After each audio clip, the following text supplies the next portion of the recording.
Bom dia, igreja, na paz do Senhor, amém? Amém. Glória a Deus. Estamos aqui, domingo livre, que Deus preparou para a gente, né? Papai é bom, solzinho gostoso lá fora. Louvado seja o nome do Senhor. Hoje nós vamos estar na nova missão, 1 João, a Epístola do Amor. Tá? Aqui o presbítero Celso já leu, mas eu gostaria de fazer o texto áudio. Mas, se andarmos na luz, como na luz está, temos comunhão uns com os outros, e o sangue de Jesus Cristo, seu Filho, nos purifica de todo pecado. Amém? O objetivo dessa aula, gente, é que nós venhamos a compreender que a nossa vida como salvos deve refletir a luz de Cristo e nos afastar do pecado. Tá? Nós temos que reconhecer a necessidade de nos mantermos separados dos valores desse mundo. E também deve evidenciar nas nossas vidas, né, por meio do amor, que nós somos nascidos de Deus. E temos que discernir e vigiar contra os falsos profetas dos últimos tempos. Então esse é o objetivo dessa aula. Vai nos ajudar isso a compreender, né, a nossa vida tem que refletir, né, a glória de Deus, ela tem que refletir a luz de Cristo. Nós não podemos ser, né, um cristão que não reflete a luz de Cristo. O próprio Senhor Jesus falou que nós somos a luz do mundo e o sal da terra. Ele usou logo duas comparações que têm nitidamente influência na pessoa, né? A luz, porque a pessoa precisa de luz para andar, ninguém consegue andar em escuridão total, vai ficar tateando. E o sal, porque o sal é que dá o tempero, né? Como diz o Eric Chacon, o tompeiro, né? Então o tempero, né, você vai fazer a vida mais gostosa do mundo. Se você não colocar sal, não vai evidenciar os temperos que você utilizou. Vai estar cheiroso, vai estar bonito de ver, mas quando você coloca na boca, não vai dar aquele tchan. Então, quando Jesus usa essas duas figuras, né, para nos mostrar como o cristão é porque nós temos que fazer a diferença como cristãos. Ser luz para os outros e ser sal para o mundo. A pessoa olhar para a gente e falar, mas ele é verdadeiramente um cristão. Aquele cristão, que a pessoa que nunca conheceu, olha assim, você é crente, né? Isso está evidenciando a luz de Cristo. Então, se você é cristão, que você passa, ninguém sabe que você é cristão, então você é um agente especial 007 do céu, né? É aquele agente, né, que ninguém conhece. Não, irmão, a gente tem que ser conhecido. Não porque a gente vai andar com bordo, eu sou de Cristo, ou por causa da Bíblia que anda nos nossos braços, mas por nossas atitudes, atos e palavras. A gente tem que levar Cristo através das nossas vidas. Ok? Palavra de glória, o apóstolo João escreveu sua primeira epístola para refutar os falsos mestres que se infiltraram na igreja, propagando doutrinas distorcidas sobre Cristo. Né? Eles eram conhecidos como gnósticos, né? Eles tinham uma filosofia que veio do primeiro século, que fundamentado no conceito de gnose, né? De conhecimento esotérico. Né? O gnosticismo e o agnosticismo não são cristãos. Eu não vou aqui discorrer sobre isso, porque eu não tenho tempo, porque a lição é muito grande, não vai dar para discorrer sobre agnosticismo. Depois pesquise na internet, pegue um dever de casa para vocês entenderem o que é isso. Tá? Eu tenho 4 capítulos, eu não tenho tempo suficiente para falar sobre isso, que é uma questão muito extensa, eu tenho que saber explicar para que vocês entendam. Que tem o gnosticismo e o agnosticismo. Cada um defende uma linha herética que Cristo não veio no corpo. Só isso que eu vou falar sobre isso. Tá? Então, depois vocês estudem aí o que é isso. Tá? Eu vou falar um pouquinho sobre isso aqui na frente, bem pouquinho, então vou deixar para falar lá. Então, aqui, ele vem falando aqui, irmão de Tiago e filho de Zebedeu, João foi um dos discípulos mais próximos de Jesus e o autor das epístolas joaninas. Em seus escritos, ele se dirige aos leitores como filhinhos, né? Demonstrando sua preocupação pastoral. Filhinhos, é uma intimidade que tem, né? Filhinhos. Ele vem chamando os leitores de filhinhos. Primeiro, número 1, a testemunha da luz e da vida. João inicia sua epístola reafirmando a realidade corpórea de Cristo, refutando de forma incisiva as doutrinas gnósticas que negavam a encarnação. Assim como em seu Evangelho, o apóstolo enfatiza que ele é o Verbo eterno de Deus, revelado em natureza humana. Né? Lá no capítulo de João ele fala, né? Ele era a luz veio e tal, aquela coisa toda que ele fala sobre Cristo. Cristo é a palavra e ele se tornou em carne. Né? Então ele demonstra nitidamente que Cristo era um homem, assim como diferente dessa corrente que estava se propagando na igreja. Irmãos, heresia não é de hoje. Heresia é coisa lá no começo mesmo da igreja. Sempre teve heresia, sempre vai ter heresias. E geralmente as heresias elas provêm da própria Bíblia. Entre os teólogos nós falamos que a Bíblia ela é a mãe de todas as heresias. Não porque ela é herética, mas porque as pessoas pegam trechos e distorcem para seu bel prazer. Agora as pessoas que acreditam em reencarnação, elas pegam aquele trecho que está profetizado que João Batista seria o Elias que havia de vir. Então eles falam que João Batista é a reencarnação de Elias. Mas quando a Bíblia fala sobre isso, ela não fala sobre reencarnação. Ela fala com o Espírito que veio em Elias. Se você olhar bem e botar as duas figuras de Elias e João, eles eram muito parecidos no ato de profetizar.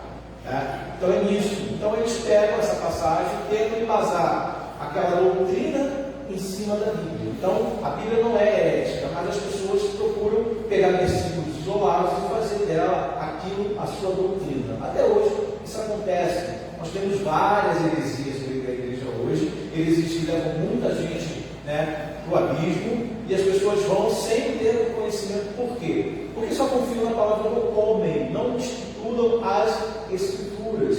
Muitos cristãos não vêm para uma escola bíblica, muitos cristãos não fazem um cursinho teológico, ou quando fazem, vai fazer um cursinho teológico duvidoso pela internet, que não sabe o que é. Não estou dizendo que todos os cursos teológicos da internet são ruins, sabe?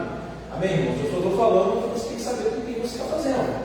Há pessoas que são teólogos e há pessoas que não são nem convertidos. Então a gente tem que saber filtrar as coisas. A gente não pode sair achando que tudo que se fala é bíblico, por mais que seja às vezes razonável, que você com a razão você entenda, mas só que a gente não vive só da razão, a gente vive pela fé, não pela razão. A gente entende com a nossa razão, então o mundo é racional por causa disso. A gente não vai chegar aqui igual uns doidos, ficar pulando igual pipoca e não se atentar ao que está acontecendo. Amém? Isso é ser um culto racional. Eu vou usar a minha mente para entender aquilo que eu estou fazendo. Isso é culto racional. Por isso que muita gente às vezes vem para a igreja, irmão, e fica, eu quero receber. Mas o propósito de você vir na igreja é você dar. O único momento que realmente você vem para a igreja para receber é a escola bíblica, que você vai receber o conhecimento. Mas no culto de adoração você vem para adorar a Deus. Você vem para louvar, para entregar a Deus o teu devido louvor, que é uma obrigação de todo cristão. O cristão que não vai à igreja, irmãos, ele não é cristão. Ele não tem comunhão com a igreja, ele não tem comunhão com o corpo, ele não adora a Deus. Mas eu posso adorar a Deus de casa. Sim, você pode e deve. Mas a adoração da igreja é a adoração do corpo de Cristo. Amém? Estão me entendendo, irmãos? Amém. Então a gente tem que entender isso. Por quê? Porque no momento que a gente não lê as Escrituras, no momento que a gente não frequenta uma escola bíblica, a gente começa a cair nas heresias. E heresia é complicada, irmão, porque além de não ser verdade, ela frustra a pessoa. Quantas pessoas eu conheço são frustradas que veio para a igreja, falando que ia ter bênção, que ia ter carro, que ia ter casa, não sei o quê, a pessoa não conseguiu nada, a pessoa ficou frustrada em São da igreja. E ainda estão falando mal de Cristo, não tem nada a ver com isso. Então a gente tem que ter cuidado, muito cuidado. E naquela época, o cuidado do apóstolo João era justamente esse, que os irmãos não caíssem nessa heresia. Nós vamos estudar agora aqui na palavra, 1.1, a heresia gnóstica. O gnosticismo, em ascensão na igreja primitiva, distorcia a fé cristã ao negar aspectos fundamentais da identidade de Cristo, dentre outras práticas seus adeptos. Primeiro, eles negavam a unidade de Cristo. Eles alegavam que Jesus, ele apenas possuía um vislumbre de um corpo físico, mas ele não tinha a natureza humana real. Segundo, eles rejeitavam a divindade de Cristo. Eles argumentavam que o divino poderia assumir uma natureza humana. Aí já cai em contradição. Se Jesus não tinha natureza humana, por que então não podia ser divino também, já que ele não tinha uma natureza humana? E eles falavam que para ser divino não pode ter natureza humana. Então já caiu, jeito mesmo já se dava um erro nisso aí. E terceiro, eles promoviam a crença em seres mediadores, né? Até hoje isso ainda existe na igreja, né? Sempre existe isso aí. Então, né, eles sustentavam que entre Deus e os homens existia uma hierarquia. Então, para você chegar até Deus, não era como Jesus falou, eu sou o caminho, a verdade e a vida. Não. Tinha que ter uma hierarquia, né? Você tinha que ir galgando, tinha departamentos.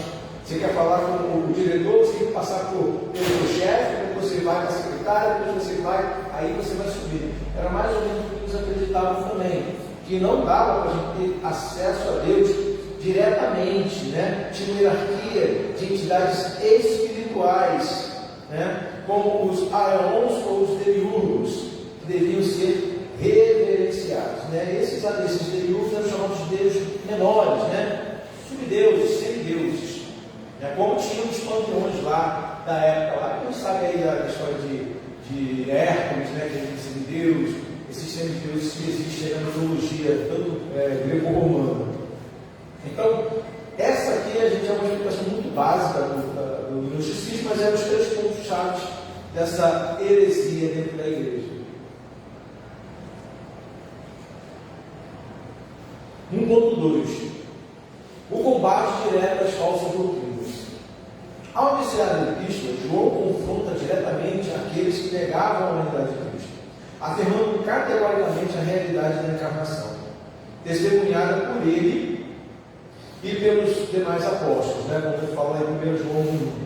Desde o princípio, distingue claramente o Pai e o Filho, reforçando que são pessoas distintas na unidade divina. Aqui também existe uma outra heresia que diz que não existe a Trindade, né? Que Deus não é o Pai, não é o Filho e não é o Espírito Santo, mas é uma única pessoa, né? Então João aqui aproveita também já combate nisso, que ele distingue bem o Pai e o Filho, coisa que naquela época já tinha essa heresia que dizia que não, que Deus era um só, que ele estava no céu, mas depois ele estava na terra, ele veio na terra como Cristo. E quando Cristo subiu, ele veio como Espírito Santo. E aí ele ficava revezando entre Pai, Filho e Espírito Santo. Isso é uma heresia. A Bíblia não fala isso, não relata. A gente vê claramente no batismo de Jesus as 3 pessoas ao mesmo tempo, né? O trovão, a voz de Deus, a pomba que desce corporeamente até Jesus e o próprio Jesus que estava sendo ali batizado. Então, né, não tem como refutar a Bíblia. O que está escrito, a gente tem que crer. Aquilo que não está escrito, a gente vai procurar saber se bate ou não com as escrituras. Amém? Além disso, João refuta a negação de sua divindade, declarando que ele é o verdadeiro Deus e a vida eterna. A Torá, ela contém, acho que se não me engano, aqui de cabeça, mais de 300 profecias que o Cristo tinha que cumprir. Não lembro exatamente quantas, mas acho que isso faz muito tempo. E Jesus cumpriu todas. Não ficou nenhuma de fora. Então, assim, não tem como negar que Cristo era divino. Até mesmo porque a própria palavra diz, né, que os milagres maravilhosos que ele fez, ele entendia, ele sabia aquilo que estava dentro do coração dos homens, né, e isso são atributos divinos, né, onisciência é atributo divino, embora ele tivesse deixado a toda a santidade dele em cima pessoa como um homem que também era 100% divino. Amém? Os apóstolos já haviam tratado dessa questão em seu evangelho ao registrar as palavras de Jesus. Eu sou o caminho e a verdade e a vida. Ninguém vem ao Pai senão por mim. João 14,6, né? Rejeitando qualquer ideia de mediadores espirituais. Diante da desorientação gerada por esses falsos ensinos, o apóstolo reforça a alegria que advém da verdade, encerrando essa introdução com uma declaração encorajadora. Estas coisas vos escrevo para que o vosso gozo seja completo. Entende, irmãos? Heresia é uma coisa que já existe desde o jardim do Éden. O que a serpente falou para ela era uma heresia. Não, você não vai morrer, você vai ser igual a Deus. Deus não disse isso. Deus falou que se comesse, certamente o quê? Morreria.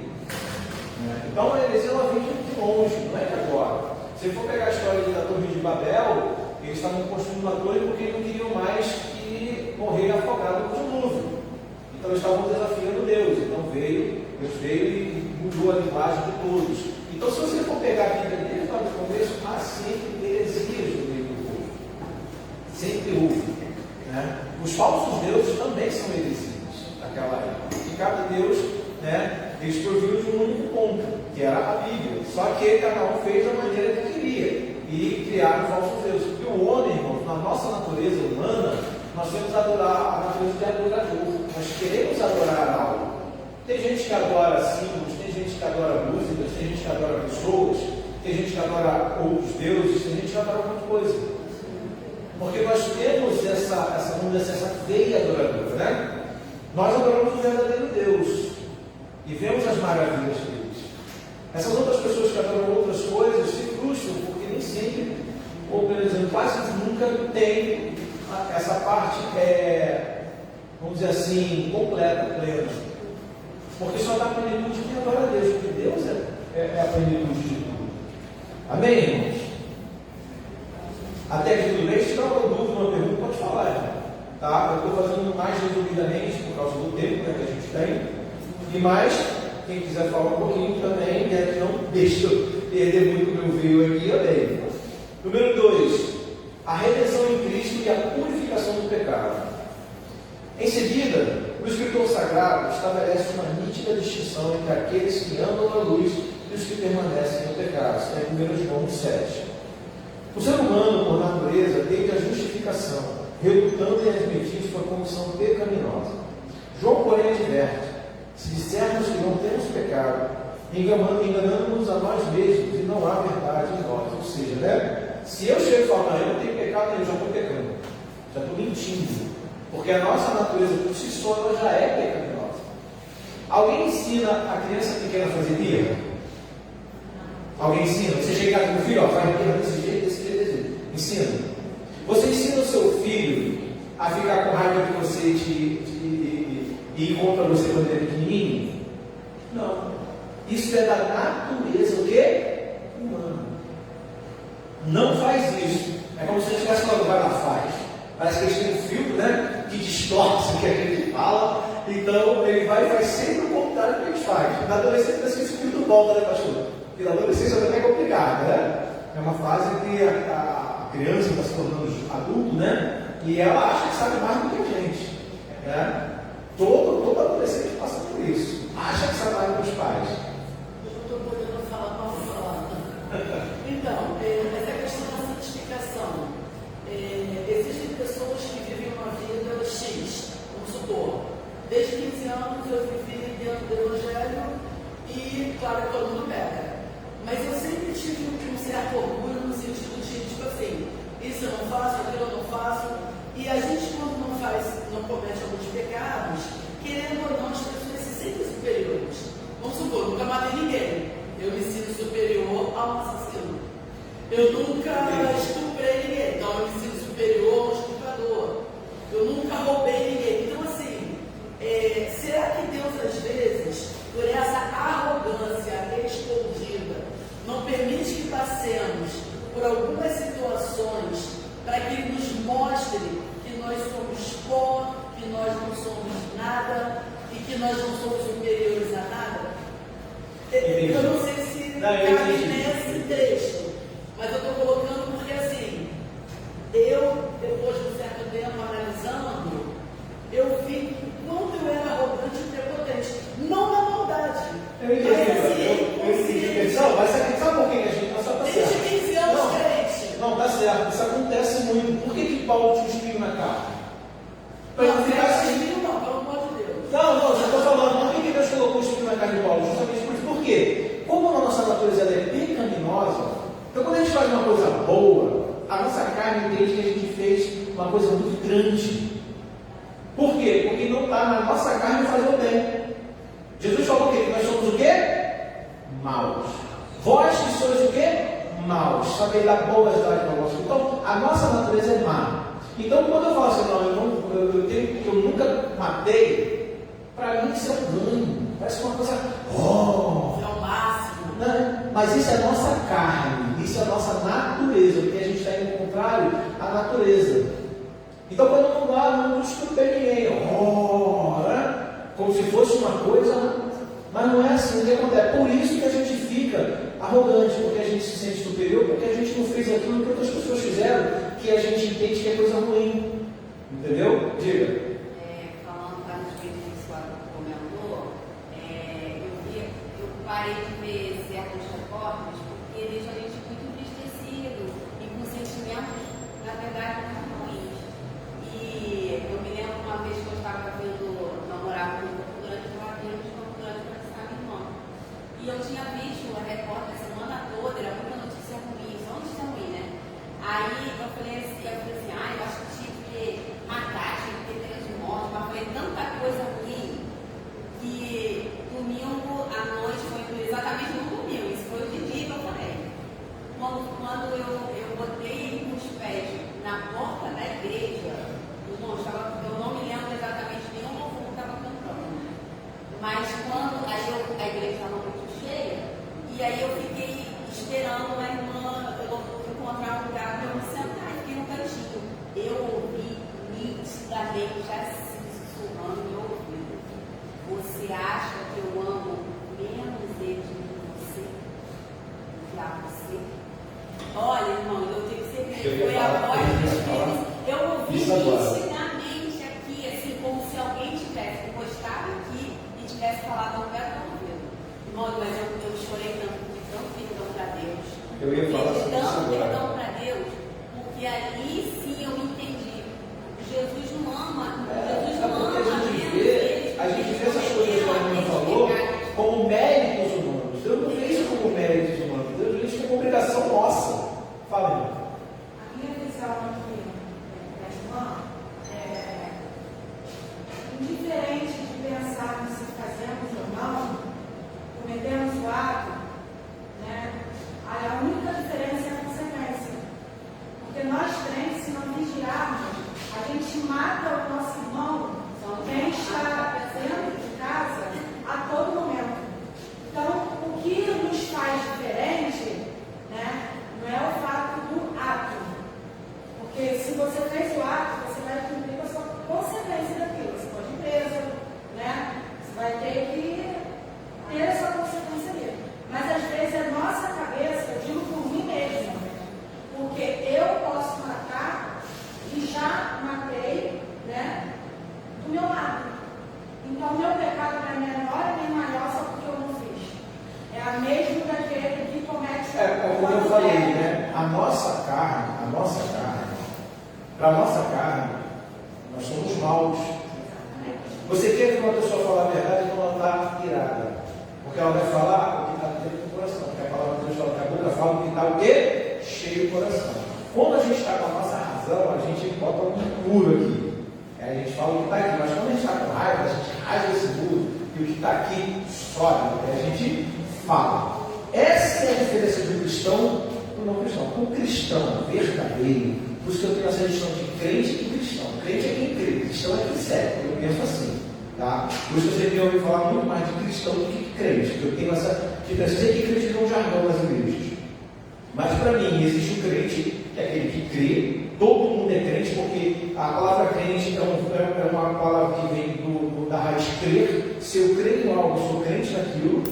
E eu tenho essa questão de ser cristão. Ser cristão é quem segue os passos, são pequenos cristos, né? Então a gente tem que viver a vida que Cristo viveu. E é difícil, não é fácil, né? Não é fácil você separar essa questão da carne e do espírito. Não é fácil. Por quê? É como a irmã falou, às vezes a gente mata o irmão do lado com palavras.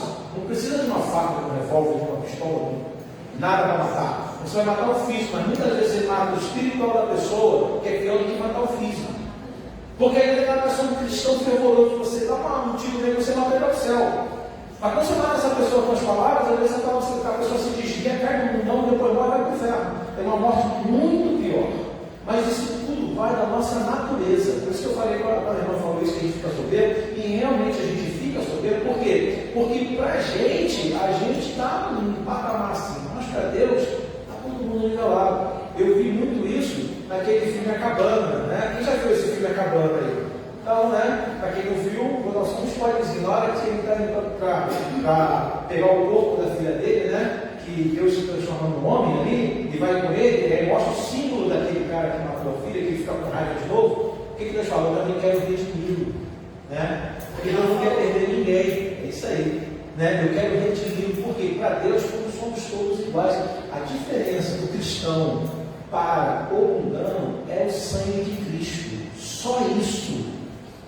É como o texto fala: se nós andarmos na luz, como na luz ele está. Então nós temos que andar na luz. Quem não anda na luz está em quê, gente? Você consegue enxergar um pouco as trevas? Não. Você anda pelo teu instinto nas trevas.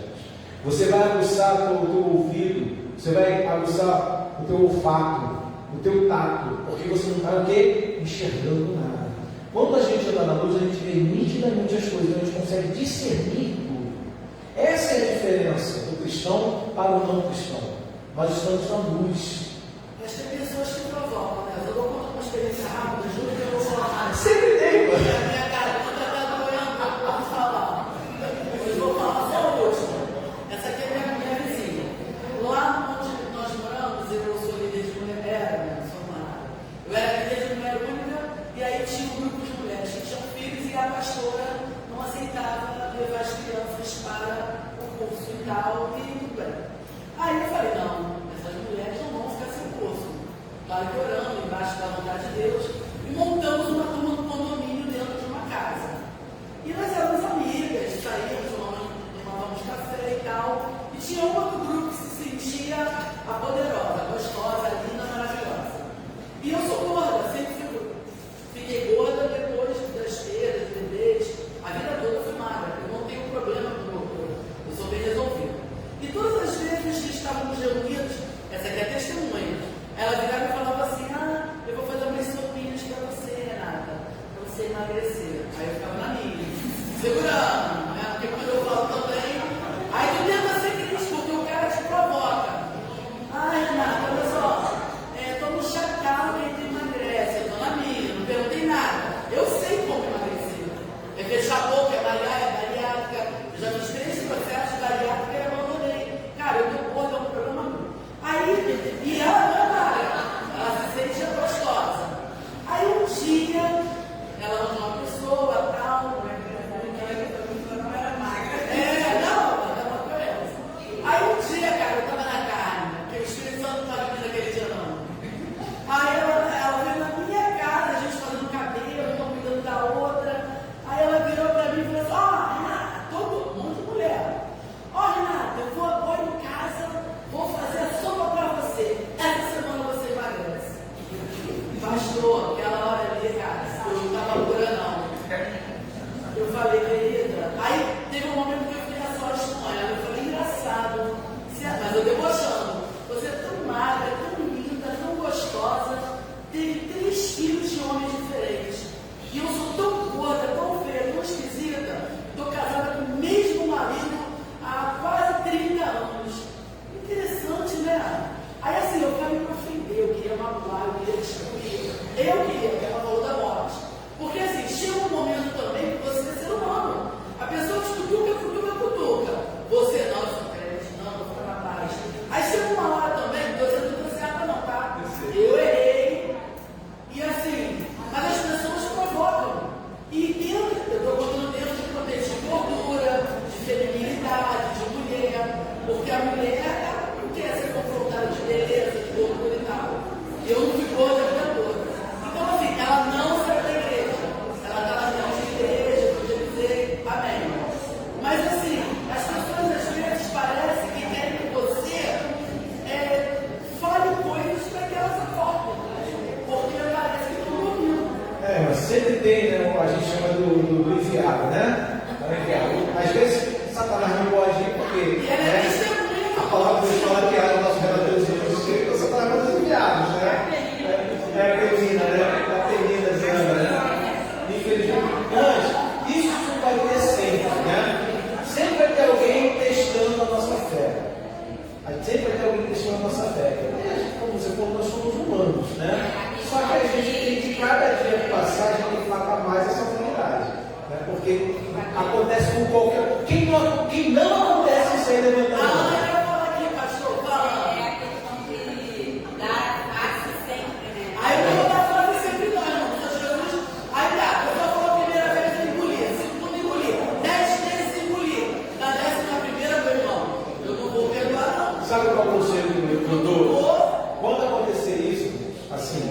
Esse é o conselho bíblico, tá? Quando você vê que tem uma pessoa que nitidamente está querendo te imitar, senta com essa pessoa e conversa séria. Irmão, qual é o teu problema? Eu vejo que você sempre está fazendo. Então, você vai falar para ela, qual é o teu problema? Eu vejo que você está incomodado com alguma coisa aqui. O que eu te fiz? Porque aí, ou ela vai se afastar, ou ela vai falar a verdade. Acaba. Sabe por quê? Porque a gente não quer. Entendeu? Porque eu estou sendo verdadeiro. Por quê? Seja o nosso dizer o quê? Sim, sim, não, não. Então a gente tem que ser assim. Meu irmão, olha só, o que está acontecendo? Por que você vem com essa questão? Vou pegar o seu caso. Irmão, por que você vem dizer sobre a minha gordura? Qual é o problema que você tem com a minha gordura? Aí deixa ela falar para o que ela vai falar. Porque aí você também vai dar um cutucão, mas um cutucão santo. Porque você não vai estar falando coisas que não devem. Entendeu? Ele não vai sair do espírito. Por quê, irmão? Vai acontecer sempre. Quando você respirar, vai ter alguém que vai ser usado por Satanás. Fala, Satanás. Só para comentar, é interessante porque a irmã está falando e é uma realidade que tem sempre alguém para. E vai tocar na área que a gente vai te Mas E aí, Mateus 18, então, é nesse texto, né? Deus aproximou-se de Jesus e perguntou: Senhor, quantas vezes deverei perdoar a meu irmão quando ele pecar contra mim? Até 7 vezes, porque para os judeus, 7 vezes era o limite. Tá, deixa eu perdoar 7 vezes depois disso. Aí Pedro, imaginou Pedro já falou. Eu não perdoei mais. Pode ser. Demorei. Jesus fala para ele: não, Pedro. Jesus respondeu: eu digo a você, não até 7, mas até 70 vezes 7. Então, assim, cara, é 10 vezes mais, assim, nem conta, velho. Teve uma situação só para fechar. Eu juro que é a última. A gente estava no aniversário dela. Todo mundo comendo bolo. Aí ela me chamou para ser madrinha de casamento. Aí ela me deu um bolo para comer. Pô, numa festa todo mundo come bolo. Ela, no meio do grupão, assim na sala, ela olhou para mim e falou: você vai comer esse bolo? Você não vai entrar no vestido de madrinha. Gente, eu não tinha o que responder, porque eu sou agressiva. Aí eu fiquei assim: se eu respondesse, eu me calei, a sala calou, ninguém tinha o que falar. E ela, Parei, por aqui. ela já ficou completamente, provavelmente ela já ficou completamente sem graça, como ninguém falou nada para ela. O silêncio também dá uma resposta. Fala, meu filho, você pediu. O irmão falou também, Provérbios 6,16, diz que 6 coisas que Deus odeia e a 7ª ele abomina, aquele que se vê contente dos irmãos. É verdade. Pegou bem com isso. Então, assim, com certeza, irmão. Não foi a última vez e vai ter sempre um enviadinho, secretáriozinho do capeta lá para testar a gente. Irmãos, assim, se vocês acham que imagine com o pastor, quando as pessoas sabem que você é pastor. Olha, como diz meu pai, 70 vezes pior. Quem é pastor ele sabe como é que é, não sabe o que eu estou falando. Se faz, é ruim porque fez. E se não faz, é ruim porque não fez. E se ficar calado é o bicho. 2.1. A intercessão de Cristo diante da universalidade do pecado. Negar a realidade do pecado não exime ninguém de sua condição diante de Deus. João alerta que tal postura constitui um auto-engano que contradiz a verdade divina. Né? Ou seja, meu irmão, é a mesma coisa. Vamos supor, né? Um grupo chega e nós vamos assaltar alguém. Aí assalta essa pessoa. Acha que se for pego, vai ser pego por assalto. Não. Vai ser pego por assalto, formação de quadrilha, que é mais porte de arma ilegal, assalto à mão armada, se der tiro de espada com arma de fogo. São 5 crimes que ela comete achando que está cometendo um. Por quê? Ela não sabe dos outros 4 crimes, mas ela não vai deixar de cumprir a pena porque desconhece os outros 4.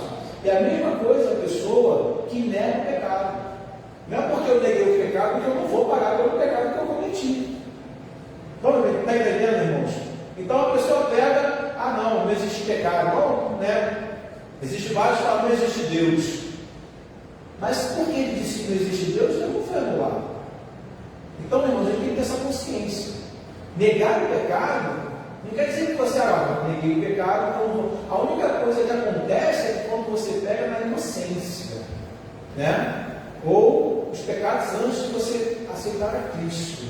Porque às vezes você vai falar às vezes uma inverdade, mas às vezes para você daquele momento que você está falando é verdade, você não desconhece. como inverdade. Então, isso aí não é levado em consideração, porque você não está falando com a maldade de mentira. Você acha que é uma verdade, né? Por exemplo, eu estou falando uma coisa aqui, eu erro uma data, por exemplo. Eu acho que é uma data, mas é outra. Isso não é um pecado de mentira, né? Isso é uma inverdade. É que você às vezes está desconhecendo, ou você esqueceu ou confundiu. Isso é uma coisa. Agora, você chegar e propositalmente pecar, é outra. Aí, mesmo que você, não, mas eu não quis. Claro que quis. Quando a pessoa faz com consciência, ela quer. Então, você negar a realidade não exime você da condição de ser pecador. É a mesma pessoa, eu não mato, não roubo, não cheiro, eu sou santo. Mas o resto? E quando você mata o irmão, como a irmã falou com as palavras? E quando você se omite em ajudar alguém que está necessitando? Porque a palavra de Deus fala que se a gente sabe que o irmão precisa, a gente tem, e a gente não ajuda, a gente está pecando. Então tem outros tipos de pecado que a gente comete, não só o matando, roubando, fumando, cheirando. Porque o mundo entende que pecado é matar, roubar e cheirar. E o resto, não é não? Só no decálogo são 10. As pessoas acham que são 3, no decálogo são 10. Né? Tem os crimes contra Deus e os crimes sociais lá no decálogo. E aí? Né? Então, não exime a gente. Né? Então, lá no gnosticismo, né, tinha duas visões extremas. Né? Alguns acreditavam e rejeitavam os prazeres materiais para evitar a suposta corrupção do espírito, outros adotavam o viés antinomiano, né? Eles desconsideravam a moralidade das ações físicas, pois viam o corpo como irrelevante para a salvação. Né? Tem uma seita, não vou dizer aqui que a gente está online, né, que eles acreditavam nisso aqui, que o que a gente fazia na matéria, Deus não via, porque Deus só via o espírito. Então você podia fazer o que você quisesse na matéria que não era pecado. Isso era pecado quando você errava no espírito. Tem uma seita aí que fala sobre isso. Então, assim, muitas pessoas que realmente não queriam seguir a verdade, queriam para ser isso. Já que Deus não viu meu corpo, não viu o que eu faço no corpo, sabe, eu posso fazer o que eu quiser. E aí é para lá. Isso também é uma linha gnóstica que está nessa igreja. Que às vezes vem uma nova roupagem, né? Uma roupagem de ser bonzinho, de acreditar e tal. Mas é tudo heresia. Porque Deus, ele olha. Então, lá no Antigo Testamento, ele fala lá no sacerdote sobre a troca de roupa, de ser rápido no nudez da pessoa. Né? Então, tem várias passagens bíblicas que falam contra isso. Mas eles tinham essas duas visões. Né? Eles rejeitavam os prazeres materiais, até coisas boas mesmo, né? A gente via aí antigamente, né? Tinha a igreja que falava que você não podia jogar um futebol, você não podia ver na televisão, você não podia jogar um jogo. Não estou falando de coisas ruins, amém? Estou falando de coisas boas, jogar um futebol com os amigos. Não é pecado. Andando, xadrez, você jogar um war. Eu jogava muito war com meus filhos, né?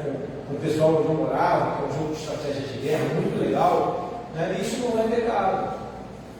O pecado está quando você faz uma coisa que não é certa. Por exemplo, você está no futebol, aí está aquele teu irmãozinho lá que você não gosta, você vai lá dar um bico na canela dele, aí é pecado.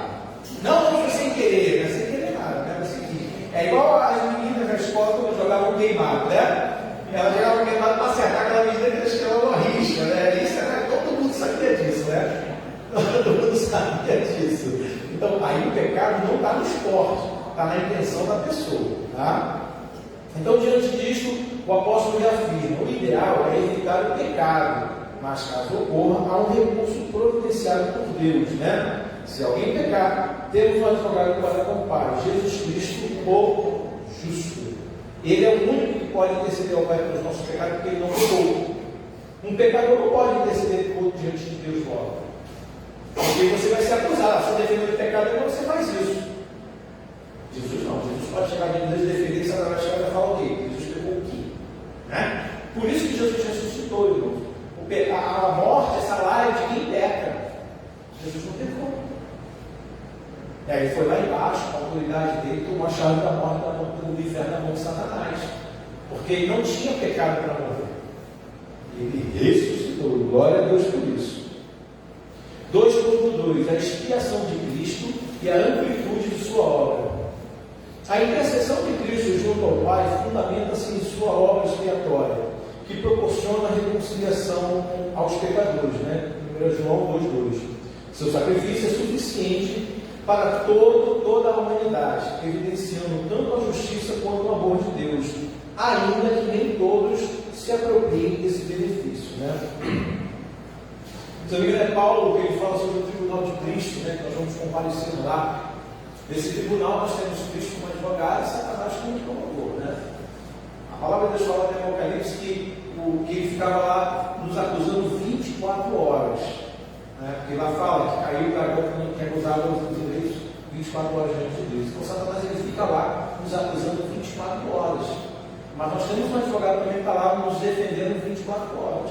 Acho que para a gente defender, para que ele possa nos defender, irmão, nós temos que dar para ele munição. Né? Não adianta ele querer defender uma pessoa que não quer ser defendida, que não quer seguir os passos dele, que não quer se santificar, que não quer estar na igreja, que não quer orar, que não quer ouvir a palavra, quando ser confrontado, aceitar. Né? Porque acontece muito daquele que está na igreja, vem a palavra de Deus aqui para essa vida e é direcionada para ela, mais no coração dela, rasga o problema, e a pessoa rejeita. Não, isso não é para mim. Não, irmãos, toda vez que você for confrontado pela palavra, aceite, mude. Né? O confronto vem, como a irmã até falou, né? Às vezes a pessoa que está falando essas coisas não quer ser confrontada para ver a realidade. E muitas das vezes a palavra de Deus vem, nos confronta para a gente ver a nossa realidade. Aquilo que a gente está fazendo de errado. Eu não esqueço nunca, eu estou estudando uma aula de casais. Eu não lembro, irmão, o que eu falei, porque quando o Espírito Santo eu não lembro o que ela falou. Ela falou uma coisa que era da aula. Não foi uma coisa que ela falou por ela, foi da aula. A pessoa que estava sentada, ela ouviu aquilo e ficou com raiva. Aquela questão de filhos, sobre filhos, né? E ele tinha meio que abandonado a filha, dado para o irmão criar. Né? E quando veio essa palavra, veio para confrontar ele, mas para curar. E ele ficou achando que a gente falou aquilo para afrontar ele. E na verdade veio ficar com raiva da gente, como se a gente fosse a palavra fosse nossa, mas a palavra era de Deus, não era nossa. A gente estava ali falando sobre ela assim como a gente está falando aqui agora. Então, irmãos, quando a palavra vem para confrontar e dói, né? Lembra lá da chachinha lá da mamãe? Né? Vinha para quê? Para achar, como eu bati em você se você estiver certo? Não, você batia quando estava o quê? Errado, eu apanhei muito, tá? Minha mãe até hoje fala isso quando ele está lá na letra família, né? E eu era muito assim. Então, irmão, mas a chinelada vem quando a gente está errado. A justiça vem quando a gente quebra o quê? A lei. Não é assim de fato? Tiago fala isso, né? Que os magistrados não são para temor daqueles que são o quê? Justos, mas dos injustos, aqueles que cometem o erro. Tá. Davi, no Salmo, se eu não me engano, acho que é o Salmo 20, versículo 19, ou é 19, 20, que agora ele fala: quem poderá conhecer os seus pecados ocultos? Eu não conheço, Senhor, trazendo para a nossa linguagem, mas tu conheces. Livra-me deles. Existem áreas na nossa vida que são ocultas a nós. E são exatamente essas áreas aí que faz com que a gente não desenvolva, que a gente não ultrapasse os limites da própria natureza humana para alcançar o transcendental de Deus. Entendeu? Então, assim, são coisas que vai sempre estar nos impedindo de alcançar aquilo que Deus tem para nós na totalidade. Quando a gente lê a palavra, que nós somos confrontados, é exatamente nisso que nós estamos sendo confrontados, que são esses pecados ocultos que existem dentro de nós. E muitas das vezes não é pecado por conta da gente conhecer e estar praticando, mas pelo fato da gente não conhecer a verdade e praticar aquilo achando que é natural. Entendeu? Então, assim, todas as vezes que a palavra de Deus ela nos confronta, é a oportunidade que Deus está dando para nós podermos perceber o que está errado dentro de nós, que precisa ser mudado, que precisa mudar, ser transformado. E aí sim, a obra de Deus ela está sendo feita dentro de nós. E esses pecados ocultos que nos impedem de alcançar a totalidade do que Deus tem para nossas vidas, eles são retirados dentro de nós e nós alcançamos patamares maiores na escala espiritual e sermos eficientes e eficazes dentro da obra de Deus, porque nós só podemos dar aquilo que nós temos. Amém? Número 3. Os reflexos do amor, o maior dentre todos os mandamentos. Né? O apóstolo João é conhecido como o apóstolo do amor, né? Que ele fala muito sobre o amor. Por que ele fala muito sobre o amor? Por que ele diz que os cristãos têm que viver em amor? Porque antigamente, na lei, se vivia de modo legalista, né? Tinha que cumprir a lei. A lei, quando você cumpre somente a lei, você está cumprindo as palavras, você não demonstra o amor. É por isso que o apóstolo Paulo depois fala que a lei foi manchada pela carne. Por quê? Porque quando a pessoa ia lá e pegava, ela pegava um pouquinho, pegava um bezerro, o que fosse, quando ela lá e matava. Isso não mostrava o quê? Arrependimento. Ele simplesmente cumpria a lei. Ele não mostrava arrependimento. No começo eles até demonstravam arrependimento, mas depois que ele ficou tão corriqueiro, que eles acabaram manchando a lei com a carne, porque ele ia lá. É igual aquele, o crente domingueiro. Aquele que, quando eu falo crente domingueiro, não é aquele que não, às vezes tem trabalho, senão não vem na quinta. Não é isso. Porque às vezes tem pessoas que não vêm no culto, às vezes na quinta, porque trabalham, aí não chega aqui a tempo. Mas tem aquela pessoa que fica em casa, né, como diz o pastor Daniel, fica em casa vendo série e não vem para a igreja. É o crente domingueiro, só vem para a igreja para cumprir tabela. Eu vou, senão o pastor vai me ligar na semana. Esse tipo de pessoa, ele não está em conformidade com a palavra de Deus de hoje, porque é fundamental no amor. Quando o apóstolo João fala do amor, né, que tem aquela expressão muito linda que também tem, né, que fala filhinho, ele fala filhinhos, olha, eu vos escrevo, olha, isso aí está demonstrando amor, né? Então ele mostra o amor. Então, por isso que ele é o profeta do amor, o apóstolo, né, do amor, porque ele demonstra, não é que no amor não haja leis divinas. Temos, e as nossas leis do Novo Testamento, elas são mais eficazes do que no Antigo, porque no Antigo Testamento você só pecava diante de todo mundo quando você fazia o ato, como a irmã falou, se eu matasse, aí ia ter consequências. Mas a lei do Novo Testamento, não, se você pensar, você já peca. Se você premeditar, você já peca. Mesmo que não tenha construído o fato, o ato, você já pecou. Antigamente na lei, se a pessoa pensasse em matar o irmão e não matasse, não era tido como pecado, porque não teve o quê? A execução do ato. Agora, se eu estou na igreja e eu penso em fazer mal ao irmão, eu já estou pecando. Mesmo que eu não faça o mal, eu já estou pecando. Por isso que, né, tem aquela palavra, Senhor, sonda-me e me conhece. Né? Vê se é em mim o quê? Algum caminho mal. Ou seja, o salmista está dizendo o quê? Senhor, eu não me conheço, mas o Senhor me conhece. Me mostra o meu erro. Ou seja, Senhor, me mostra o meu erro antes que eu o concretize. Né? Então é isso. No Novo Testamento, pensar também acaba sendo pecado. Então, né, é aquele ditado que fala, né? A ave pode até pousar, ela não pode fazer ninho. O que é o pousar? Vem do pensamento. Não pode é ficar. E se ficar, aí você está concordando com aquele pensamento e aí você está pecando. Né? Por isso que a irmã lá, quando falou que entrou na igreja, ouviu aquela vozinha falando, né? Por quê? Deus está falando aí, olha, eu também me importo com eles. Ou seja, né, ela pegou pela atitude de dar ouvidos ao que o jornal da noite, eu nem vejo mais esses jornais. Né? Você fica com raiva. Você acaba sujando o seu coração, porque isso é na hora do almoço. Na hora do almoço é a pior hora que tem, as notícias piores que tem. Fica por quê? Porque a hora que você vai sentar para almoçar. E muitas vezes você está na empresa, você vai almoçar na empresa, vai almoçar no restaurante, vai almoçar no lugar, está lá o jornal. Isso é notícia ruim. Eu evito, justamente para não sujar o meu coração. Então, continuando no 3. Para João, o verdadeiro mandamento consiste em viver em amor, rejeitar o pecado e manter-se separado dos valores corrompidos do mundo.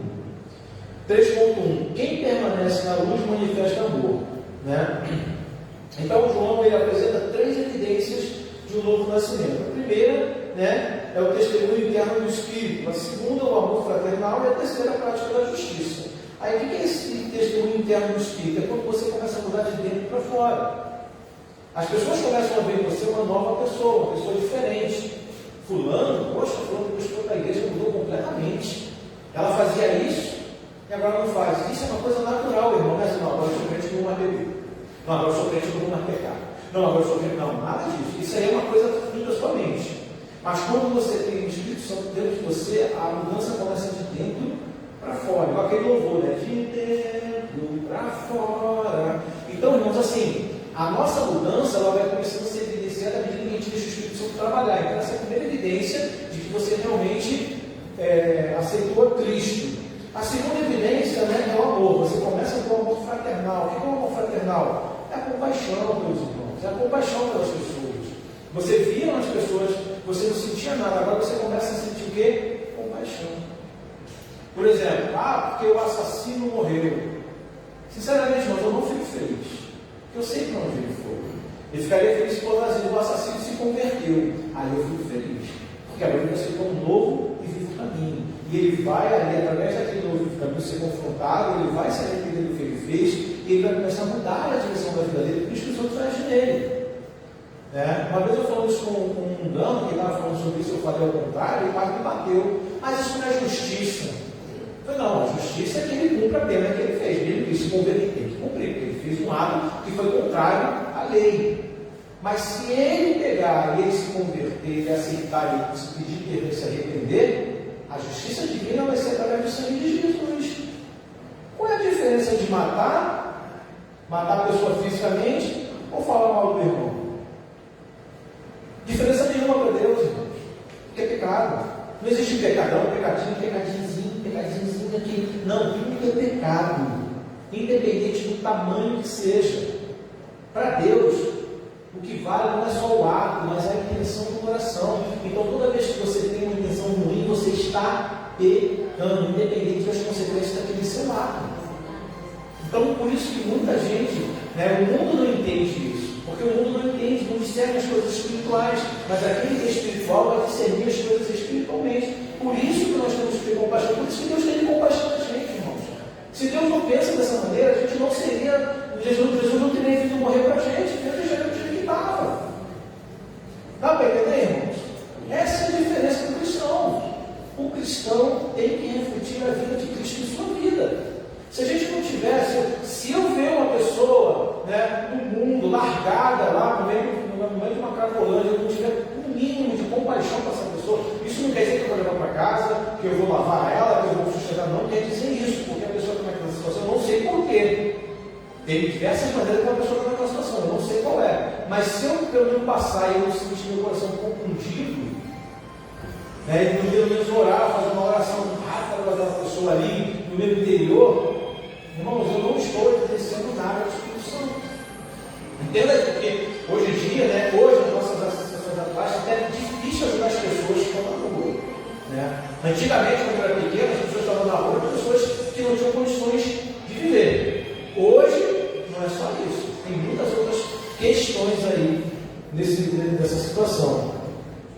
Eu falo isso porque nós vivemos uma igreja e que a igreja ela tinha parceria com várias instituições de reabilitação. E a gente é anticomunidade. Então, todos aqueles que queriam ajuda, nós ajudávamos, mas eles tinham que querer ajuda. Uma vez a gente sentado, a gente terminou um culto, a gente foi fazer um lanche naquelas barraquinhas de podrão, A gente foi lá, pediu podrão, a gente sentou, aí veio uma moradora de rua, uma usuária de crack, chegou para mim, o senhor paga um cachorro quente para mim? Aí a pastora, não, a gente paga, senta aí. Aí eu não falei nada, fiquei na minha, pedi para ela, pedi um maravilha do cachorro quente. Ela sentou no nosso lado, nossa mesa, ficamos ali com ela. Aí ela disse, eu posso levar para comer depois? Eu falei, não, você vai comer junto com a gente. Eu já sabia que a intenção dela era perder para os adultos. Então eu não deixei ela levar. Aí ela concordou. Aí tá ali, ela falou umas coisinhas, a gente ficou ali com ela tranquila na mesa. Aí chegou o nosso e chegou o dela.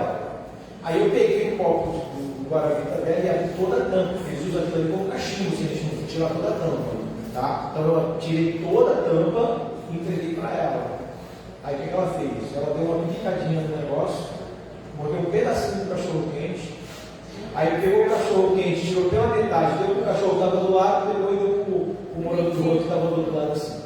Ou seja, a intenção dela não era comer, ela não estava com fome, ela queria pegar, vender para usar drogas. Por isso que eu falei que às vezes é difícil a gente ajudar essas pessoas. Não é porque nós somos avarentos ou ruins, mas é a intenção dela, porque o meu dinheiro é dizimado, é abençoado. Amém? Só que eu também não vou usar, não vou ser co-participante do pecado dela. Amém? Deu para entender? Então a gente tem que ter essa consciência. Eu quero dizer falar aqui que a gente não ajuda, não é porque a gente não quer, não. É muitas das vezes porque a pessoa, ela está com a má intenção, não a gente. E isso também vai aos mantimentos. Também. Da nossa casa. Porque eu morava anteriormente, né? Tinha uma família que ela não prosperava porque ela não queria. Oferecia emprego, não queria. E aí ia medindo de porta em porta, até que eu cheguei eu orei ao Senhor, falei assim, Senhor, eu não vou ficar tirando de dentro da minha casa os meus filhos para uma pessoa que não quer trabalhar, para uma pessoa que não quer ajuda. Eu preciso que a minha bênção se estenda a outras pessoas e não somente a elas. Aí você acaba ficando sustentando outra família com o seu sustento.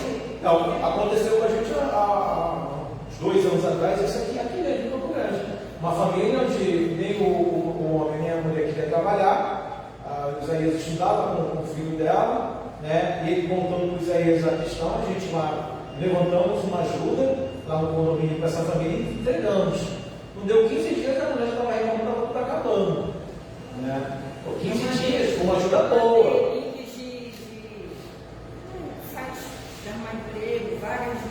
A gente mandou várias coisas, a gente também foi a mesma situação. Então, irmãos, assim, a gente ajuda, mas quando a gente vê que a pessoa quer se escanchar, aí acabou a ajuda. Aí a situação já é outra. É a mesma coisa aqui na igreja. Eu creio que se alguém chegar aqui pedindo uma cesta básica, acho que não vai negar. Mas se a pessoa ficar toda hora, todo mês vindo, aí vai viver daquilo que poderia ser com uma outra família que está precisando. Né? Aí depois lá, não, porque aquela igreja aqui não ajuda. Não é que não ajuda, ajudou um ano, parou de ajudar, a pessoa já vai falar mal. Então a gente tem que ter esse entendimento também. Amém, irmãos?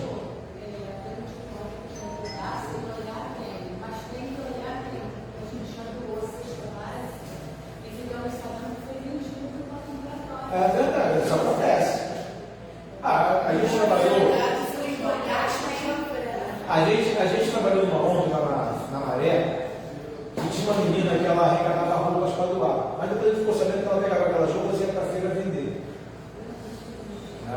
Às vezes você Ela é vai ver. empreendedora, Não, ele está de maneira errada, né? Como que eu descobri?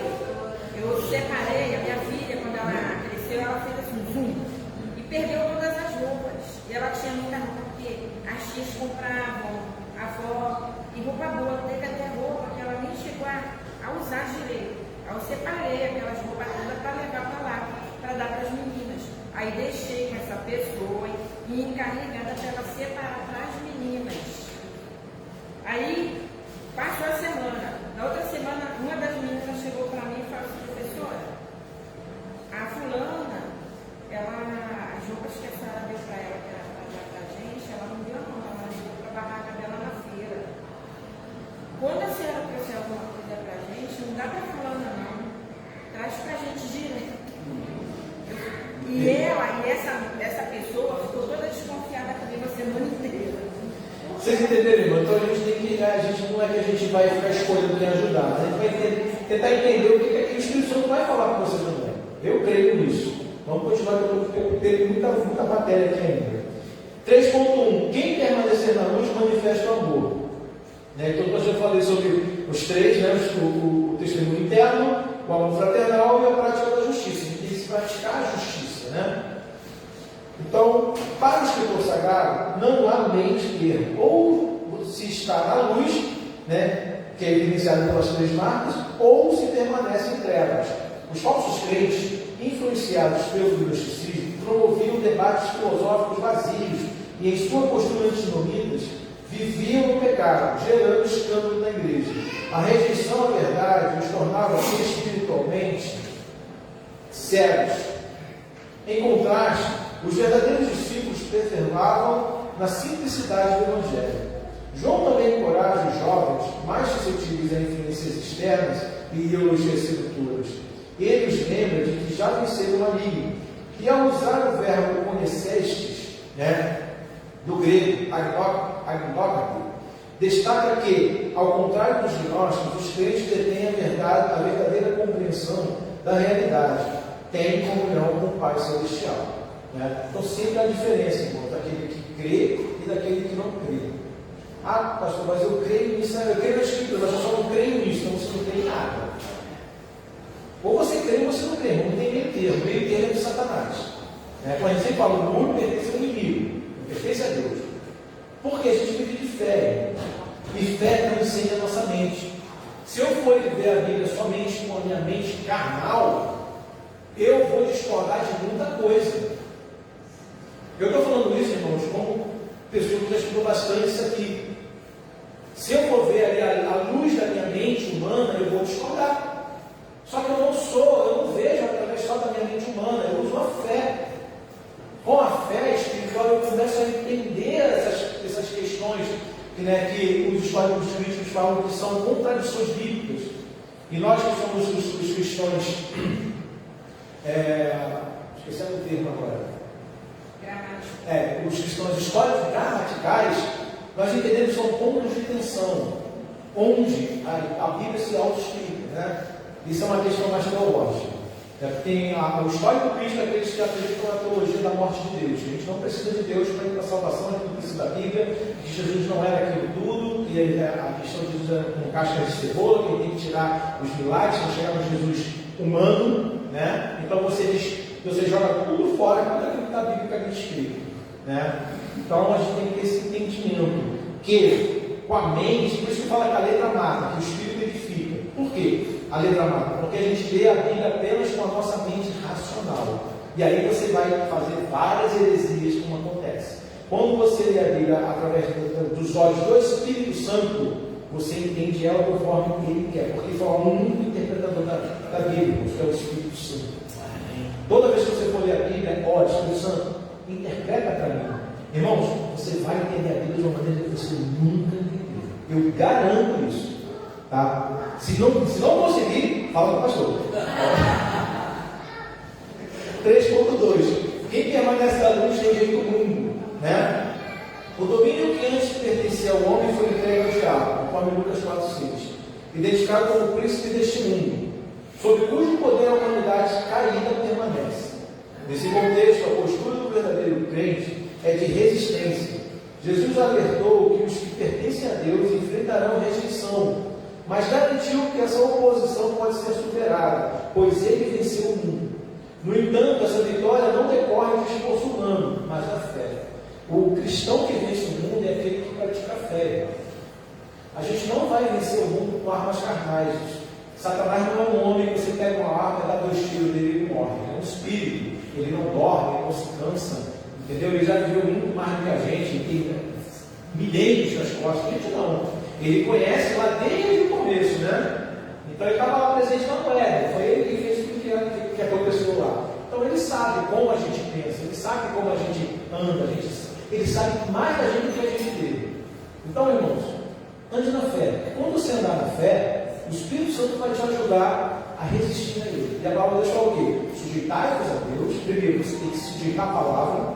Resistir ao diabo, ou seja, você vai bater de frente, não, como Jesus fez no deserto. E aí ele vai o quê? Fugir. Muita gente só fala assim, você tem que resistir ao diabo e ele vai fugir. Não. Primeiro você tem que se sujeitar à palavra, a Deus. Tem que se sujeitar. Se você não se sujeitar à palavra, se você diz que a palavra não é verdade, se você não concorda, você não está se sujeitando. Você pode bater de frente com ele que ele vai te vencer. Porque a gente vê no deserto que Jesus venceu o diabo com a palavra. O diabo usou a palavra contra Jesus e Jesus venceu ele com a palavra. Porque Jesus fala o quê? Dito está. Também está escrito. Então ele vinha com a palavra, Jesus rebatia com a própria palavra. Então o crente que não conhece a palavra, irmãos, não vai conseguir resistir ao diabo. Amém? Número 4. A atuação do anticristo e seus efeitos na igreja.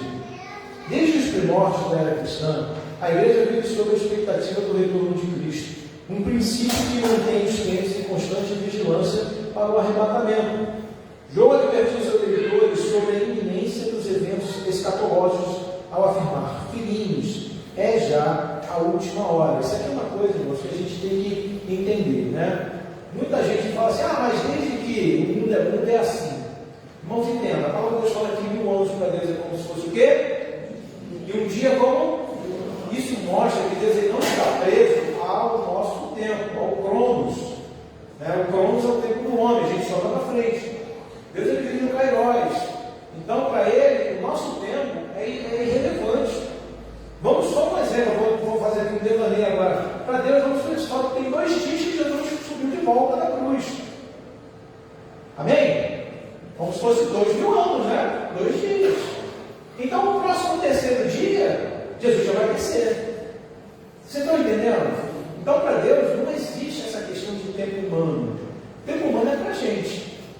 Amém? Então, quando João ele fala aí na última hora, ele está falando que, olha, a gente já está aí no final. Porque a palavra de Deus também diz que na plenitude dos tempos, Deus enviaria Jesus.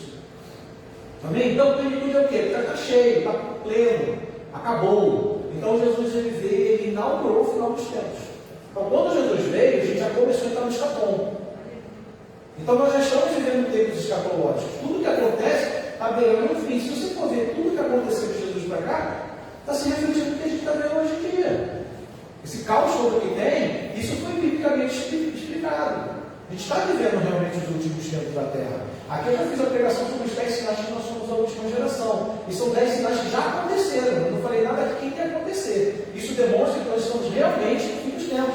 E eu creio, irmãos, eu creio que eu não vou ver a morte, eu vou ver Cristo voltar e me levar. Ah, pastor, o senhor não vai morrer? Não sei, eu não conheço. Mas eu creio que Jesus virá e dizer, claro, eu posso morrer de um acidente, posso morrer de alguma coisa? Posso. Mas eu creio que se naturalmente decorrer o tempo, meu prazo de vida natural, eu vou ver Jesus voltar e vou com ele. Eu não vou experimentar a morte. Essa é a minha crença. Eu creio nisso, eu creio mesmo, eu tenho fé nisso. Desde quando eu me converti, eu entendi essa parte, eu creio nisso. E eu aguardo a vida do Senhor Jesus. Né? Quem não aguarda a vida do Senhor Jesus, irmão, perde a esperança e se desvia da fé. 4.1. Os falsos mestres e a distorção da verdade. O apóstolo João adverte que muitos se têm feito anticristos, né? Conforme 1 João 2, parte C do versículo. Referindo-se àqueles que se afastaram da verdade do Evangelho e passaram a difundir especulações filosóficas contrárias a essa doutrina. Esses falsos mestres distorcem as escrituras, introduzindo novas interpretações que se afastam dos fundamentos da fé cristã. Ou seja, né, a gente tem muito isso hoje. Tem muita heresia aqui nas igrejas, muita coisa que é da cabeça humana, que não tem nada a ver biblicamente falando. Tem coisas, irmãos, que é absurdo. Né? Coisas absurdas. Eu não vou ficar aqui falando dessas coisas absurdas. Todo mundo aqui sabe, todo mundo aqui conhece alguma coisa ou outra aí que é absurdo. Né? Essa questão, como eu falei, né, de que Deus não vê o que a gente faz no corpo. Isso é absurdo. Isso é gnóstico, não é bíblico. Como outras coisas. Né? Tem, por aí tem ideologias aí que falam que mostra a Deus como se Deus fosse um mordomo. Vai chegar com um inimigo que você quer ver hoje. Né? Nada a ver. Isso não tem nada a ver. A palavra de Deus fala que as bênçãos vão me perseguir, mas eu tenho que estar submetido à palavra de Deus. Né? Não é, eu acabei de chegar, eu chego na igreja, eu tenho um carro, uma casa, uma moto, me esperando lá no voltar. Aceitei Jesus, está aqui, meu filho, a chave da tua casa, a chave do teu carro, a chave da tua moto. Não, não é nada disso. Porque Jesus falou o quê? Que no mundo teremos o quê? Aflições. Então todo cristão vem para a igreja, que se converte com essas aflições, mas não está escrito lá fora, pare de sofrer. E aí? E a cabeça da pessoa como fica? Então a gente tem que ter cuidado. Tem muita heresia por aí nos rodeando. 4.2. Os que se afastam da fé e suas implicações. Desde os primórdios da igreja, houve aqueles que se afastaram das promessas por diversos motivos. João, ao tratar deste tema, refere-se não apenas a indivíduos que deixaram a comunidade cristã, mas àqueles que, contaminados pelo espírito contrário ao de Cristo, disseminavam heresias. Né? Então, assim, ele menciona, né, na Cristo, ele fala, né, aqueles que saíram de nós, mas não eram de nós. Ou seja, eles estavam na igreja, mas não eram a igreja. Né? Tem uma frase que eu pego muito legal, que diz o seguinte: ter um piano em casa não significa que você é um pianista. Significa que você é um piano. Vir à igreja não faz de você um cristão, só diz que você vir à igreja. Amém, irmãos? Você tem que vir sim como cristão, entendendo o que você está fazendo. Por isso que eu falei, culto racional. Aquele que fala, não vou na igreja porque eu posso orar em casa, também está errado. Eu posso orar em casa, eu posso ter comunhão em casa, eu devo ter comunhão em casa, mas a minha comunhão com os irmãos, eu também tenho que ter, que a palavra de Deus fala, né, que a gente tem que congregar. Para que congregar? Justamente, irmão, para a gente disciplinar o amor uns pelos outros, para a gente ter compaixão, para a gente ter, né, essa mutualidade, para que eu possa ajudar e ser ajudado.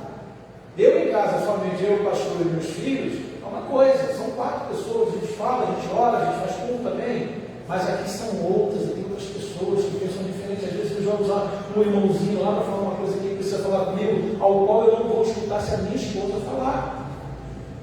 Então tem certas coisas, irmãos, que a gente tem que viver de fé. Ah, pastor, mas as igrejas, meu irmão, a igreja é um lugar de gente que não é santo, santo é céu. Eu creio que quando a pessoa se santifica ao ponto de ser santo na terra, eu levo. Assim como levou, né? Levou Enoque, que andava com Deus. Elias subiu. Eu creio, irmão, nisso. Aqui todos nós estamos num processo de santificação. O dia que a gente santificar, ele fala, não, agora é santo. Ele vai fazer, ele vai deixar aqui, ele vai levar. Amém, irmãos? Amém. Então aqui na igreja não tem ninguém perfeito. Somos todos imperfeitos. Todos nós somos imperfeitos. Né? O apóstolo Paulo, com toda a teologia dele, com toda a sabedoria, ele falou que ele era o irmão dos apóstolos, como um aborto. Né? Olha como é que ele se comparava. Ele chamava como se fosse um aborto. Né? Ele saiu por último assim e do nada. Né? Era como ele se via. Porque ele não se achava melhor que ninguém, irmãos. E por que nós não nos achar melhor do que ninguém? Nós somos melhores nem das pessoas que estão lá fora. É só Deus puxar o espírito dele, caiu, acabou. Amém? 4.3. O engano dos falsos ensinos e suas consequências. 4.4. A unção divina como proteção contra o erro. Os gnósticos alegavam que apenas uma elite intelectual poderia alcançar o verdadeiro conhecimento de Deus, restringindo a compreensão espiritual àqueles instruídos por eles. No entanto, João refuta essa pretensão ao assegurar que todos os crentes possuem a unção do Santo, que lhes concede discernimento espiritual. Esse dom recebido diretamente de Deus dispensa a necessidade de mestres autoproclamados, pois conduz a verdade e preserva os fiéis do conhecimento pleno de seu Filho. Isso é refutado por quê? Jesus, a maioria dos apóstolos, Jesus era o quê? Eram pescadores, eram homens simples. Né? Assim, o que era mais doutorado assim era Paulo, foi fariseu. Mas Pedro era um pescador. E Pedro converteu 5.000 na primeira pregação. Depois, mais 3.000. Pergunta qual é o pastor aqui que já fez isso. 5.000 de uma vez só. Então, irmãos, assim, Deus ele usa quem está disponível. Quem quer, quem tem um coração que anseia isso. Né? A palavra de Deus diz isso, que ele não rejeita o coração, né? Por ele. Eu acho que Deus, assim, uma visão minha, eu acho que na verdade ele procura pessoas até que possuíram mais pecados, mais erros, para que o nome dele e a glória seja maior. Estou comentando a minha visão, mas eu estou dando a razão não. Eu era de uma igreja que a maioria das mulheres eram prostitutas, viviam uma vida, né? E alguns homens eram milicianos, traficantes e tal. E quase todos, ou todos, viraram pastores, e o pastor lá levantava muitos pastores. A igreja era mais pastor do que membro. E essas pessoas tinham muitas oportunidades. E eu observava isso, nunca quisesse, até porque eu tenho outras formas de trabalhar, de estar em evidência, em eventos. Mas eu percebia muito isso claramente. Que quanto mais se errava, mais se pecava, mais oportunidades naquela igreja aquelas pessoas tinham. E eu ficava assim, gente, eu acho que eu deveria ter errado mais, eu acho que eu deveria ter pecado mais. E de repente eu seria. Não! Eu entendi. Mas sabe o que é isso aí? Isso é uma questão, sabe de quê? De gratidão. Porque a pessoa, quando ela pega muito, que ela se converte, ela entende o quanto ela foi perdoada. Eu sei que onde abundou o pecado, super abundou graça. Agora, o que acontece com uma pessoa que é rica, por exemplo, quando Jesus fala sobre os ricos? Por que é mais difícil o rico passar por. É mais fácil passar pelo buraco da agulha do que ir para o céu? Porque a maioria deles, não vou falar todos, amém? Mas a maioria tem só autossuficiência no dinheiro. O Deus dele é o dinheiro. Então ele acha que não precisa de Deus. Mas a impressão de você que eu certinho, não tem valor nenhum. É tipo filho de pastor. Mas é essa a questão, irmão. Se a gente andar certinho, a gente não faz mais do que a nossa obrigação. Não, A palavra de Deus diz que aquele que só faz o que se manda, mas aí você fica erradinho, tem mais favor. Aí você começa a questionar. mas aí, como a gente falou, para Deus não existe filho melhor, filho, né, preferido. Mas existe aquele que se achega mais. Eu tenho dificuldade. A gente pode ver isso nitidamente na parábola do filho pródigo. O filho chegou para o pai e falou: pai, eu quero a minha herança. Por que ele fez isso? Porque ele tinha intimidade com o pai. O outro não fez isso. Então ele tinha intimidade a ponto de chegar para o pai e pedir aquilo que era dele se o pai morrer. Herança de gente morta, não tem herança de gente viva. A lei diz isso. Mas o pai, por amar aquele filho, porque aquele filho era próximo, deu. Aí quando aquele filho volta, que o pai abraça, beija, bota a sandália, anel, o pai faz matar o novilho cevado, porque o novilho cevado era para as festas, uma das festas de fim de ano que a gente faz aqui, né? A gente compra aquele frangão, né? Compra aquele peruzão, né? O novilho cevado era para isso, era para as festas para Deus. Então eles deixavam aquele novilho sem mácula, sem mancha, engordava bastante, para ter bastante gordura para queimar para Deus. E o outro filho ficou com raiva. Por quê? Porque ele não tinha, ele era filho, tinha direito a tudo, mas ele não tinha o quê? Intimidade com o pai. Aí fala: pô, teu filho, ela fala assim: teu filho, é como se fosse irmão dele, teu filho, volta aí, gastou tudo com as meretrizes, torrou teu dinheiro, você recebe assim. Aí vamos dizer, está o corretinho falando isso para o pecador que chegou, aí Deus fala: o quê? Meu filho, tudo que é meu Mas o corretinho levantado. Eu lembro mas justamente por isso. devia ter errado mais, pecado mais. Eu acho que não é mais ou menos por aí.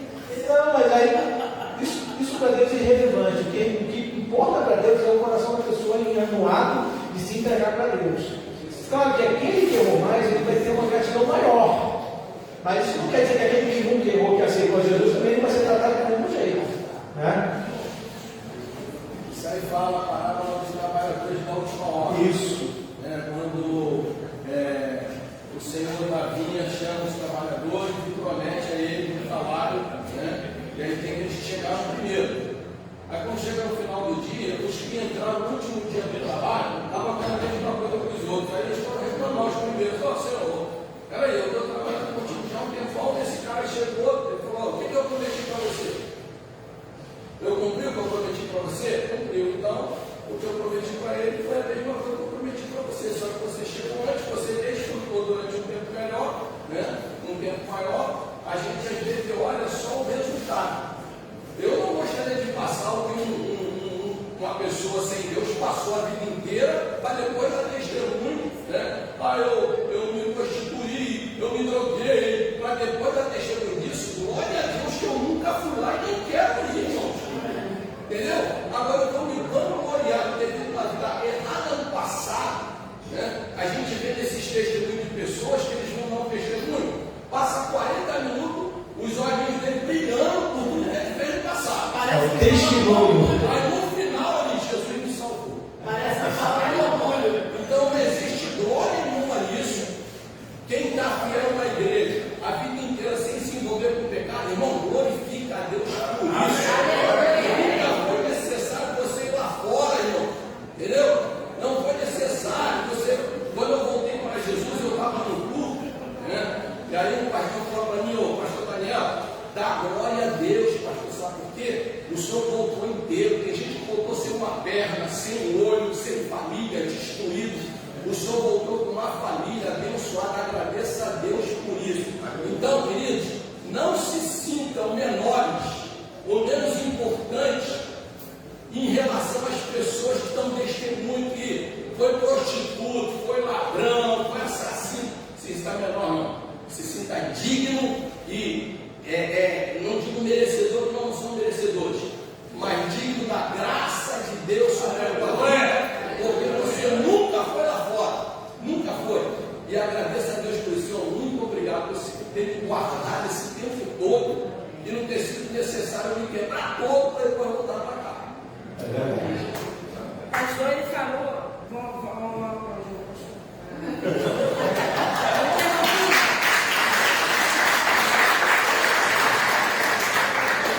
Ele falou a metade do que eu ia falar, só que eu não vou falar outra metade, não, por resumir. Tá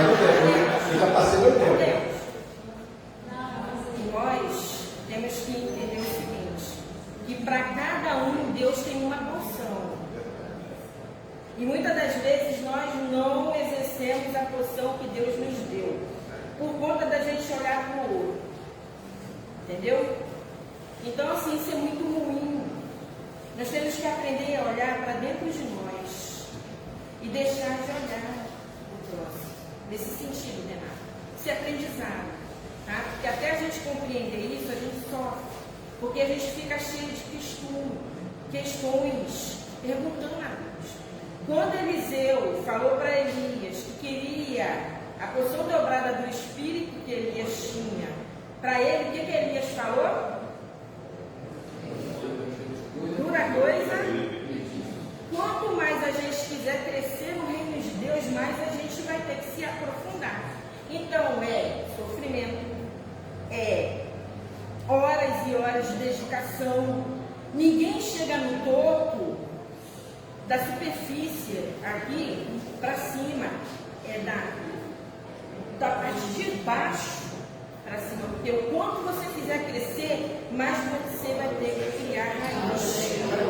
Então, assim, não adianta nós querermos ser grandes sem entender que nós temos um preço muito caro a pagar nesse sentido, entendeu? E aquilo que o pastor falou é verdadeiro, porque muitos têm testemunho do passado, apenas do passado, e não do agora.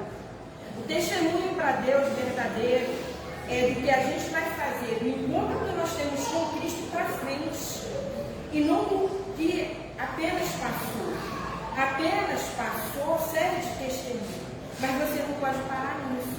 E a questão de muitas pessoas é que quando elas têm um testemunho a contar, elas só sabem falar do passado, mas elas não falam do que Deus fez a partir do nascimento com Cristo para frente. Oh, glória! Entendeu? Porque o que vai fazer a diferença na nossa vida é o que vai acontecer nela de Cristo para frente. É aquela palavra que fala, né? Que as obras elas vão ser provadas no fogo. Aquilo que for palha, madeira, que é o passado, vai se queimar. O que vai ficar o quê? São os metais preciosos. Barata, pedras preciosas. O que é o quê? O que você fez a partir de Cristo para frente. Entendeu? É isso que acontece. A gente tem que entender, irmãos, que o passado é passado. Aí a palavra fala isso, que fiz nova todas as coisas. É como o pastor, tem gente que dá testemunho, né? Fica até quase chorando por o que fez. Irmãos, a gente não tem que olhar o que a gente foi. A gente era, eu não sou mais. Eu tive um sonho quando eu me converti, né? Pouco tempo de convertido, pastor, eu tive um sonho. Eu estava na igreja, já tive um sonho até com o pai dela, não vou contar porque é extenso, não dei mais tempo para isso, mas só uma parte que eu vou contar. Eu estava em cima de uma plataforma, em cima do cemitério do pai dela, foi enterrado, e aí do outro lado assim, tinha um pastor que representava a igreja, e tinha o Zé Pilintra, que era o demônio que me acompanhava. E eu olhei e falei, eu não pertenço mais a você. E fui andando em direção a ele. E falei, eu não pertenço mais a você. Eu não queria, o pastor começou a falar algumas coisas. Aí eu cheguei e falei, eu não pertenço mais a você. Quando eu virei as costas, eu ia sair, ele falou, você já foi meu. Eu falei, já fui. Não sou mais. Amém. Entendeu? Eu sou o quê? Eu rejeitei o passado. Eu não sou ex nada, não sou ex nada disso aí. Só sou um ex-mundano, só isso. Mas eu rejeitei o que eu era. E hoje eu sou uma nova criatura. Desde 1990 eu sou uma nova criatura. E eu busco honrar esse meu compromisso com Deus. É isso que a gente tem que se preocupar com o nosso presente. E o passado Deus já cuidou. Amém? Então, concluindo aqui, nessa epístola, João exorta os crentes a permanecerem firmes em Cristo, a verdadeira luz, manifestando amor e justiça como evidência de salvação. Além disso, alerta contra os falsos ensinos gnósticos, que corrompiam a sua doutrina e desviavam muito dos evangelhos. Diante desse perigo, era e continua sendo essencial preservar a verdade, rejeitar todo engano e trilhar o caminho da justiça e do amor, refletindo a luz do Salvador. Então, irmãos, para concluir, né, precisamos conhecer e prosseguir em conhecer, né? Então, amém. Essa é a nossa leitura de hoje, né?